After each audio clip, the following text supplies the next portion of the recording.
ustedes, bienvenidos a un mundo de economía, por aquí por Televisora del Táchira, hoy 14 de febrero 2017. Nuestros saludos por el Día del Amor y la Amistad. Fidel. Gracias, Darcy. Sí, queremos felicitar a todos aquellos que, pese a la adversidad, siguen enamorados de la vida y dándole duro al trabajo para hacer las cosas bien hechas y lo mejor posible, no importa cómo. Así que felicidades a todos ustedes. Es que el reto es justamente ese, Fidel, la lucha y sobre todo la inteligencia, como tú vas a enfrentar cada reto, cada desafío día a día, porque la existencia, vivir, es de alta complejidad y de mucha responsabilidad, de mucha conciencia. Así es, y lo refleja la noticia que traemos hoy en nuestro primer segmento para ustedes. FETRA Harina, Federación Nacional de Productores de Harina, asegura que sin materia prima no habrá venta de pan en el país. ¿Por qué, Darcy? ¿Qué es lo que está pasando? Sí, estas declaraciones y sobre todo esta denuncia la ha hecho el presidente de la Federación de Trabajadores de Harina, como es FETRA Harina, Juan Crespo, quien dijo que realmente no habrá pan si no hay materia prima. El gobierno está despachando hasta ahora 30.000 toneladas. Sin embargo, el domingo pasado el presidente Maduro anunció en cadena y dijo que iba a plantear la posibilidad de instalar 10.000 panaderías más. No hay harina en la actualidad para las 10.000 y más panaderías que existen en todo el territorio nacional, porque se necesita que desembarquen 8 barcos con 30.000 toneladas de harina. Sin embargo, ante este pronunciamiento que hizo el presidente Maduro, invitó a todos los sectores productivos, específicamente encomendó a través del ministro de Deporte, igualmente como al presidente del Banco Bicentenario, Miguel Pérez Abad, y a todos los jóvenes sumarse para este proyecto de abrir, de crear 10.000 o más panaderías. Inclusive, Fidel, ¿sabes que el presidente Maduro dijo, bueno, se van a crear, se traerán las máquinas de donde haya que traerlas? ¿Qué crees tú? Bueno, yo lo que creo es que ante ofrecimientos tan alegres como ese, hay que atender la voz experta.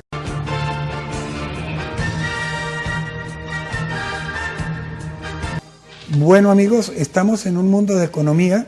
A continuación vamos a nuestro segmento de Un Punto Candente en Economía. Hoy hemos traído para ustedes una realidad tangible para el futuro nacional. Me explico. En días recientes se ha venido desatando una polémica y una discusión nacional en torno a la imperiosa necesidad de dolarizar la economía venezolana como uno de los posibles mecanismos más eficaces y efectivos para revertir la terrible crisis económica que vive el país. De manera que vamos a hablar de ello. Dolarización.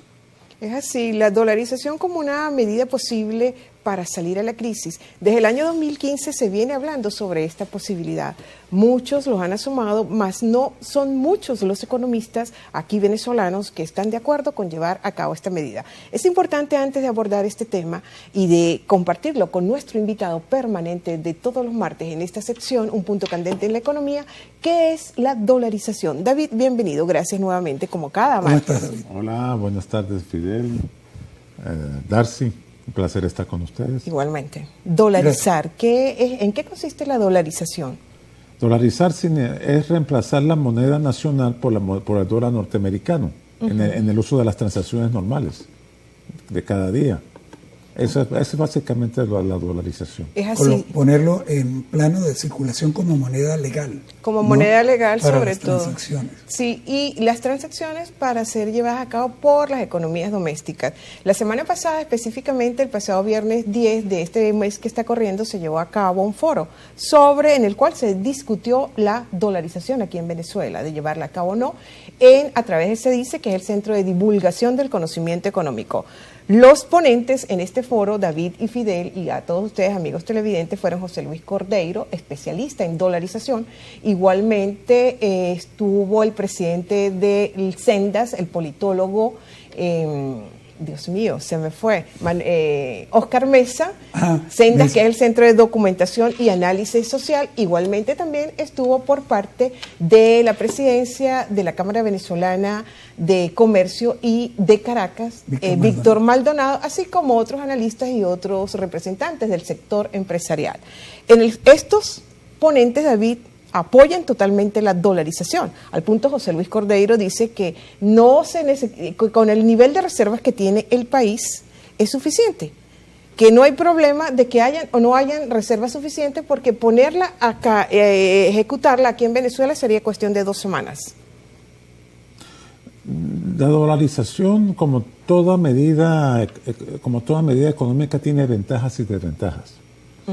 Las ventajas estarían en que se asume una moneda fuerte, no habría peligro de devaluación, no habría fuga de capitales, a mediano plazo permitiría tasas de interés más bajas, pero las desventajas existen también. Claro. Asumir una moneda fuerte implica un fuerte ajuste en los costes internos, claro. una inflación de inicio. Hay que hacer sacrificios. No funcionaría en 2 semanas. Tendría que ser al menos un periodo de 2 años. Sí, y con un periodo de transición. Pero, sin embargo, de acuerdo contigo, probablemente la ventaja más importante que tiene dolarizar una economía es el hecho de que al traer una moneda fuerte, una divisa internacional estable, como en este caso el dólar norteamericano, y ponerlo como moneda de circulación legal en el cual se base toda transacción en el país.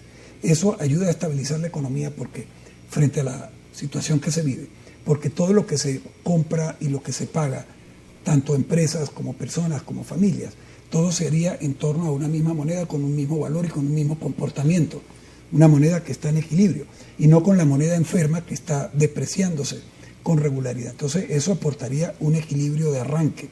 Pero ciertamente tiene las complicaciones de que tú estás sustituyendo la moneda nacional por una extranjera, y eso no se hace ciertamente de un momento a otro. Es así. David, tienes muchísima razón y estoy totalmente de acuerdo contigo cuando tú dices que no solamente hay que concentrarse en lo que es manejar las ventajas y los beneficios que traería la dolarización, sino también qué es lo que ha hecho mucha gente.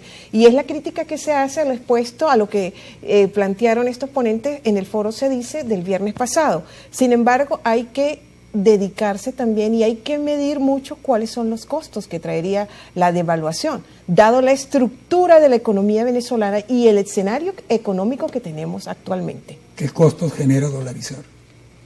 Primero, se está asumiendo una moneda más cara que la que tenemos. Eso implicaría de adoptar el dólar como moneda normal de transacción, de curso legal. Que convertir todo. Sería un aumento general de costos internos. Todo tienes que pagarlo en dólares. Eso es un sacrificio. Esa transición no sería fácil. Claro. Luego, si Venezuela es una economía que se caracteriza por que depende del petróleo, y el petróleo tiene ciclos de precios altos y ciclos de precios bajos. Cuando se pasa de un ciclo a otro teniendo no podemos hacer ajustes monetarios. Viviendo en dolarización. Claro, okay. Claro, porque tenemos una sola moneda que sería esa. Estamos ajustados al valor de una moneda. Y la posición del Banco Central, porque se asume que para implementar este tipo de medidas el banco debe ser llevado a cabo por una autoridad monetaria. Y el Banco Central aquí en Venezuela, en los últimos años sobre todo, ha estado muy concentrado y muy dedicado nada más a financiar el gasto público, a financiar al gobierno. Nosotros no tenemos una autoridad monetaria. La autoridad monetaria se organiza en torno a una junta monetaria, normalmente de 5 a 7 miembros. Especialistas. Claro, en política monetaria, por supuesto. Autónomos e independientes del gobierno central. Nosotros tendríamos que constituir una autoridad monetaria de ese tipo, que no tenemos.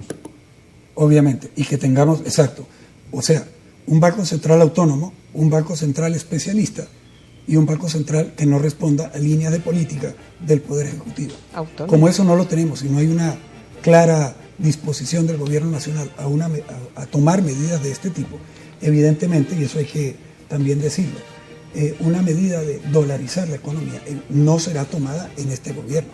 Estamos hablando de opciones o de soluciones que podrían venir en un futuro gobierno distinto al actual. Vamos a hacer un corte comercial en bolívares y regresamos dentro de unos segundos para continuar tocando el tema de la dolarización, sus ventajas y desventajas. No se retiren.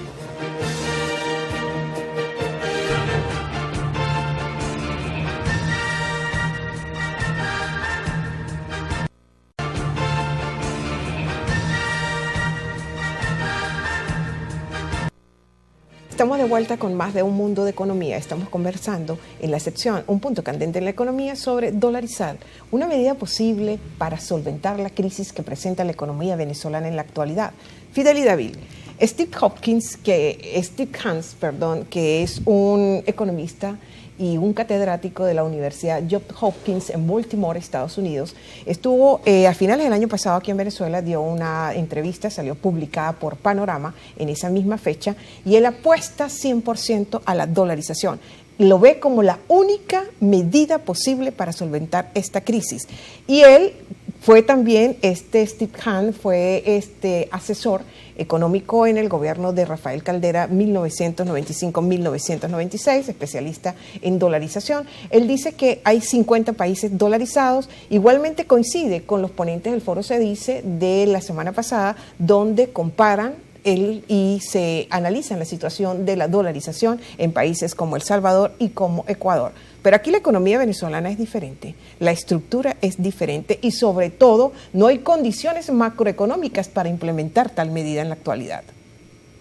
Aparte del gran déficit que tenemos, el déficit fiscal que nada más abarca más del 25% del Producto Interno Bruto. Altísimo. En Latinoamérica existen 3 ejemplos de dolarización. Panamá desde 1904, el Ecuador desde el año 2000 y El Salvador desde el año 2001. Uh-huh. Ahora bien, el Panamá es una economía de puerto, una economía comercial que se basa en zonas francas, en zonas de libre importación. El uso de dólar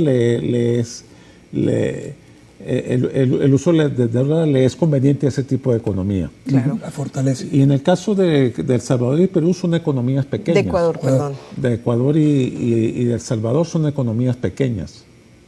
Ahora, muy bien, en Argentina se intentó un tipo de dolarización que se llamó la caja de conversión, uh-huh, que fracasó.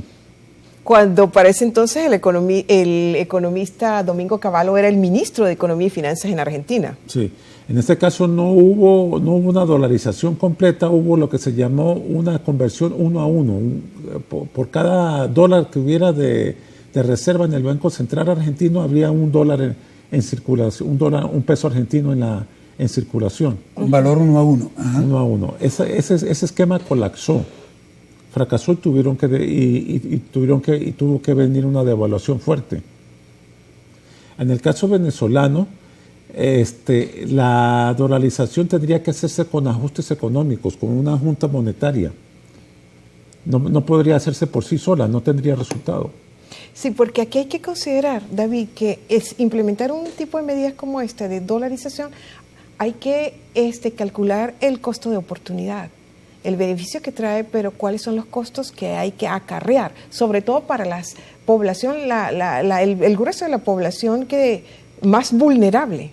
Sí, no, y hay que tomar en cuenta que hay voces de especialistas en Venezuela que no están de acuerdo con la dolarización. Uno de ellos se ha manifestado recientemente, el economista José Guerra, muy conocido, diputado en la Asamblea Nacional, no está de acuerdo con dolarizar la economía porque él considera, en términos de lo que estamos hablando, que acarrea un costo muy fuerte para el país, que es muy difícil de ser absorbido.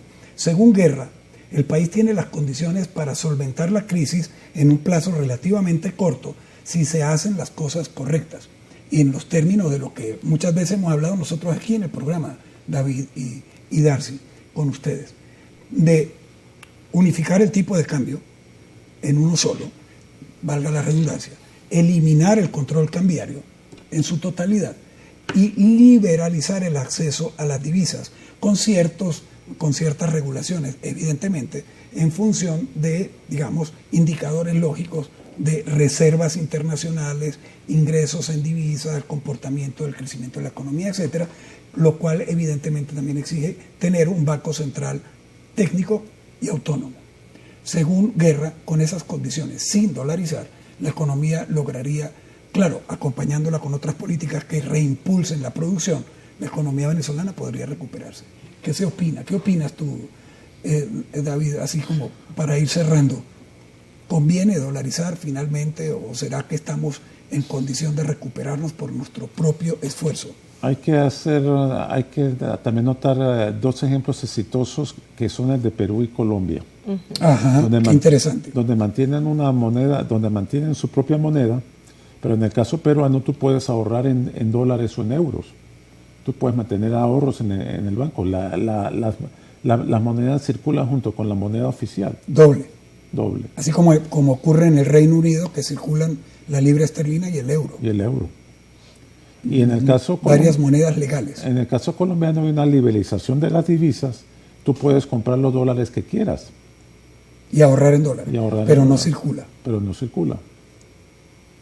Estaría de acuerdo con el esquema de Guerra. Un esquema de unificación cambiaria, de liberalización de acceso a las divisas, tratando de mantener la moneda, tratando de mantener el bolívar como moneda legal. Tú hiciste entre telones, David, una referencia y que muy interesante, que nosotros teníamos una economía dolarizada cuando el dólar era 4.30, rápidamente. Sí, el dólar a 4.30 era una moneda estable, un solo cambio legal todo el tiempo, y una completa convertibilidad en dólares. Eso era una dolarización. Es así. Durante décadas funcionó ese sistema. El bolívar fue una moneda de referencia mundial en esa época, como lo hemos comentado en otras ocasiones.